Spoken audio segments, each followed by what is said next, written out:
Good morning, everyone. How are you guys doing this morning? I can see like few people in front, no one in the back, which is like really good. So I'm Iriax Garnier. I'm the VP of product at Datadog.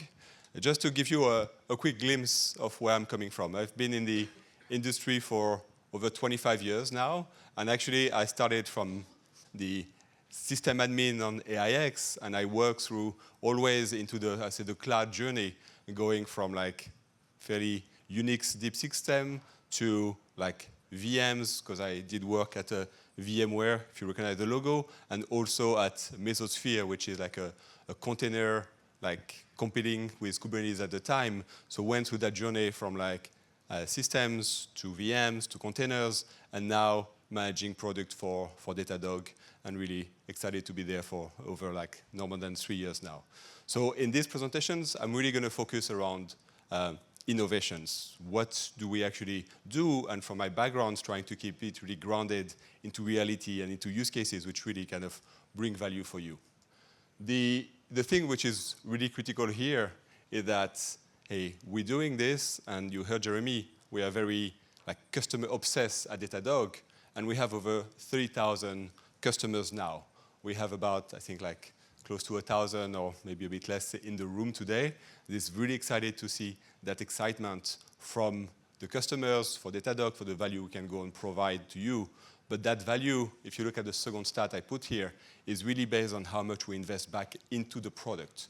Like we have over 30% of our actual revenue, which is invested back into engineering, which is really a very high ratio, and this is really what's helped us into doing a lot of things. And I won't be able to detail everything we've done, but if you look at 2024, last year, we had like more than 21 product launch. We had like hundreds of different features, new integrations that we've been building to really help you innovate, to really help you accelerate that journey that you're on, and how Datadog can help you with that.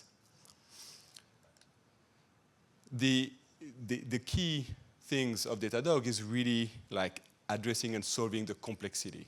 This slide is really about everything we're doing, not really in details, but showing you that we do actually the full stack. We'll start from all the way to the systems, to networking, to the containers, to the serverless technologies, to the security, to the actual users and the experience that the users will be behaving, that we bring all of this together with over 850 integrations. But what we're really trying to do here is we're trying to bring data with context. The idea is when we think at Datadog, we really want to help you answer some of the key questions, which is like, hey, if you think about the context of your environment, it's about how your system is working, how your services and different teams are actually structured, how do you actually, what was released, and how are the team really communicating between themselves. All of those data which you would not think are like that critical really help us into making sure that we solve that complexity, help you accelerate those different journeys. So what I'm going to try to do in the next like 10 minutes, which I have a fairly short amount of time, is walking you through some of those innovations and how we did this in this journey with Datadog. So obviously, I won't be able to touch on everything we do. So I'm just going to take some quick glimpse to what we have. And if you have deeper questions, we can come and take that into the different PM in the hallway and the other questions we're going to have today. So that journey, if you think about Datadog, the journey really started with observability. This is where we have like metrics, infrastructure, logs, traces on the APM side, and this is where we started our Datadog journey. When we had this core observability, we are really adding like not only the monitoring, but you can see the operate and the optimize behind this. And this is really what we're going to be able to talk about here. One of the first things I want to like highlight around that observability is what we've done into our architecture. We keep evolving our own architecture in Datadog so we can bring and deliver new use cases. One of the ones we already GA'd, which is called FlexLog, is actually the ability to think about how we decouple our logs from not only having like the ingest, the storage, but also the compute behind it. the idea is that new technology we build enable you to get like better logs, faster, but also at a cheaper cost, which is really important. The second one here, which is in preview, which is called Log Workspace, is really about how you can actually investigate deeper into your logs. We hear a lot from our customers that, yes, I want to understand what's in my logs, but I want to go like slightly deeper into those ones to understand those technologies. So here we have the ability to really transform some of the data, be able to join them, be able to chain the different results to be able to really help you investigate faster, do your post-mortem, and even like support some of your compliance and your different audits. Another aspect of observability, which is also something we have been investing for quite some time, but I would say is still a bit less known, or at least maybe used than the core observability, is what we do around data observability. The data observability is really the most important part, because when you think about what you're doing, your data is what actually driving most of your businesses. On the data side, we actually have solutions that help you really go into the full stack observability from your databases to your different jobs running in Spark on Databricks, but also the different streams that you have in Kafka that you can actually start to track within Datadog with very dedicated solutions specialized for those. What also we're bringing to the market, and that's still something which is in preview now, is around data lineage and what we call like data quality monitoring. Really understanding that the data freshness, the different data which is unused, or even like the different cost that you have associated with your data. So we've built that whole like set of additional data observability on top of what we have here at Datadog. I've said earlier, we're like not only doing monitoring, but we're also taking actions with Datadog. One of the one we have like the most expertise, because we are running actually a very large Kubernetes cluster ourselves, is actually around how do you auto-scale your Kubernetes environment. What we've done over the last few years, we actually package that expertise into a Kubernetes auto-scaling solution. So what we're doing here is really about right-sizing your environment, doing like VPA, HPA, vertical, horizontal, pod auto-scaling, cluster scaling, to be able to really harvest the potential saving you could have in your Kubernetes environment. And all of that will be fully automated, but obviously you also provide those recommendations if this is something you want to see and gain trust before you actually do that auto-scaling here. One last part still around observability is actually something we hear a lot from you, is like this is deployed fairly heavily within organizations, and within that organizations you see that you have thousands, if not tens of thousands of different resources that you need to be able to manage. So we brought a lot of innovations within the core of the product. Here what you can see is what we called Cloudcraft. That's a company we acquired some time ago, and now we fully integrated it within Datadog. And it really helps you into really finding that complexity within your environment, but also we bring additional context on top of it, which means we're bringing that security context that helps you into bridging the gap and really breaking down the different silos within Datadog. And to wrap this up, on the observability side, and talking about application performance management, I want to take a slightly different spin to it, because when we think about APM, you think about your traces, putting your SDK within your libraries, and being able to understand all the different traces that you have coming from your apps. What we've done is we take that same approach, but one step deeper. When you think about LLM-powered applications, we actually now have a full solutions around LLM-powered apps observability. So you can go slightly deeper into what could be seen sometimes as a black box. I'm doing like a prompt to one of my LLM model. I get a response. I'm not sure what's going to get back from that model. And that's really important for you to understand it, because those prompts and those responses are actually what reflect on your end users and your customers on, hey, what will be that solution? It's not just saying, yeah, I got it quick, got it fast, but is it actually accurate? And we know some of those models will be evolving and always kind of changing some of their answers over time. So what we do here is giving you the full observability of the model itself, but also how the model answers. So we have quality and safety metrics around the models to be able to understand if you have like hallucinating, if you have any relevancy, or if you even like see some PII leaks or prompt injections within the model itself. So all of that is actually fully available now, already GA in Datadog, and really taking you next steps around LLM observability. The second part of our journey, when we started from observability, we then started to break down silos. We say, hey, one of the next users and persona we want to be able to address is actually around the security persona. We realize that data and observability data, can actually be used in a different way. When you take it, message it in a slightly different way, you can actually bring security within those different data, understand your security signals that we have within Datadog.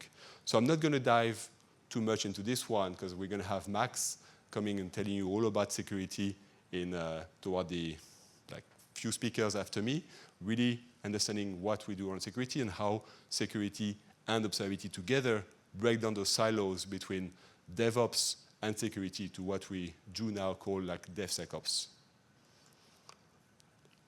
Another part of the journey when we actually had conversations earlier with some other people around, hey, how are we shifting left? Because what you do in production is really important, but you need to also understand what's happening before you go into productions, what's happening in your pre-prod environment, in your dev test environment. In this case, we have the ability with some solutions around like test optimizations, test impact analysis to make sure that, hey, we're only running what you actually are changing and testing those when you go into your pre-productions and your deployment strategy. But what we've also been doing on this is take all of that context that we bring from Datadog, from your different releases, to help you into your actual root cause analysis. We have a solution that we just released, which is called change tracking, which allows take you, and maybe the screenshot is a bit small here, but understanding when you have any incident or any change into the behavior of your applications, being able to understand that, hey, this is what actually caused it. And it's not only about your existing system or the metrics, but is there any change that happened on my actual code? Is there any like feature flag that was enabled or new release that may actually be at the origin? That really helps accelerate your root cause analysis here because it really helps you pinpoint things that you may not be able to see otherwise or being very hard to kind of track. And we know that in general, a lot of the changes we see of the incident we see inside your environment are very, very well related to a change that may have happened before. So correlating those two is actually very important. And it's really, again, bringing that context within the data that makes the difference here. The last part of this journey, we talk about observability, how we bring security, how we shift left. But at the end of the day, what we do and everything we do here is to be able to address a specific business need, like a use case from an actual user that wants to use your system. You just don't build stuff to build stuff. You build it because there is actually a business need behind it. So here, we've also added this part of the user, understanding the user itself within Datadog, bring that additional layer on top of everything we're doing.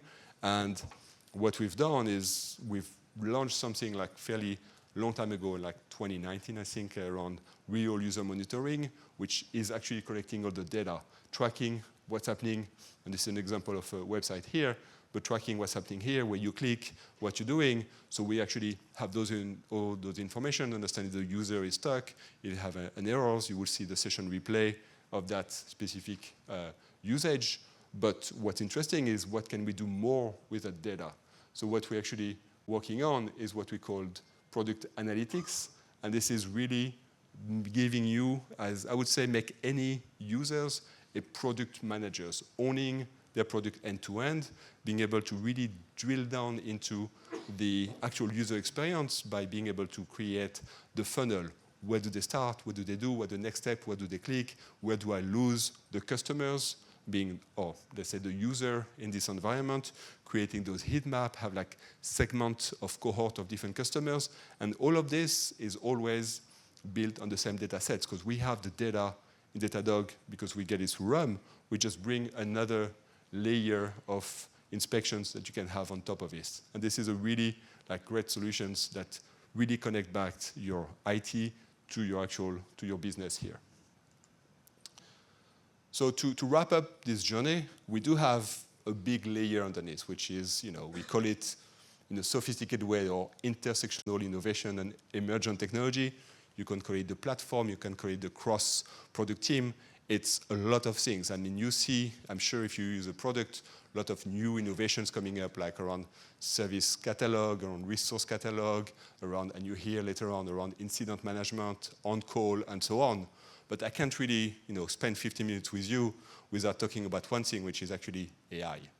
And yes, we do a lot of things around AI. I talked earlier about the LLM observability that really powered for the observability of your AI-powered applications.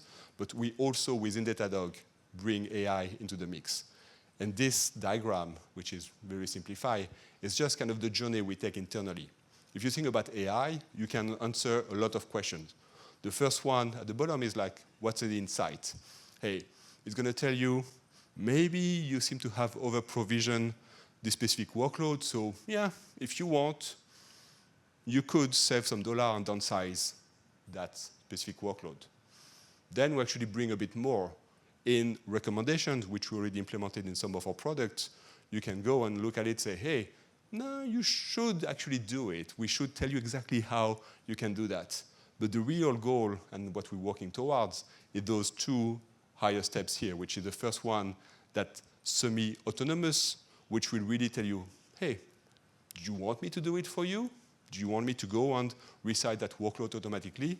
Or even being fully autonomous, which means you wake up the next morning and say, hey, by the way, yesterday you had that specific event that happened, and I did resize your workload, change it, and save you X thousand of, I was going to say dollar, I could say pound or euros, or any currency that you want to use. So that's really what we do with AI. What we have is we're actually making this into actions. We have those different use cases you can see here, which is around being able to find problems faster, being able to troubleshoot and find root cause analysis, being able to provide you cost saving. And we have solutions like we call Watchdog or Bits AI that actually already available today. If I drill down very quickly into Bits AI, we actually have the ability to streamline your incident investigations. The system itself, the AI solutions, will be able to go and create a specific case for you. We'll be able to summarize all your different Slack conversations, being able to actually do some investigations, which is, hey, I know if something happened, let me look at all the other data that you have, all the other context that is within Datadog to tell you what else actually can happen in this environment. So the systems is always running in the background, always reasoning for you, and that's really what we have with Bits AI here. But we're going to take that even one step further, which is what we're working on now is what we call our next gen of AI agents. Those are how we're going to come and complement your own team with AI. How you're going to have an AI error assistant. How you're going to have an AI on-call, and you'll hear more about on-call later on, and on-call engineers who's going to come and help you. How is AI going to help that person when he wakes up in the morning, already filling him with the right information, or even taking action for him, and even some AI security analyst. So all of those agents are going to come more and more into the product, and you see that they will come and really complement, add value to your daily kind of usage with Datadog and the value you can get out of that. So to wrap up, we're actually really bringing people together. We're breaking down silos. We have all the technologies. We have all the different use cases, but it's really about the data and the context that we actually bring together. And to really finish here, this is what we're doing today. That conference, that summit is about bringing people together collaborate. That's really our goal at Datadog, is like breaking down the silos, making sure that we have those like environment to foster that conversations. And this is really what we're excited about today and really hearing from us, but I think more importantly, from our different customers, your different peers that you can go and do during the day. So thank you for this. Thank you.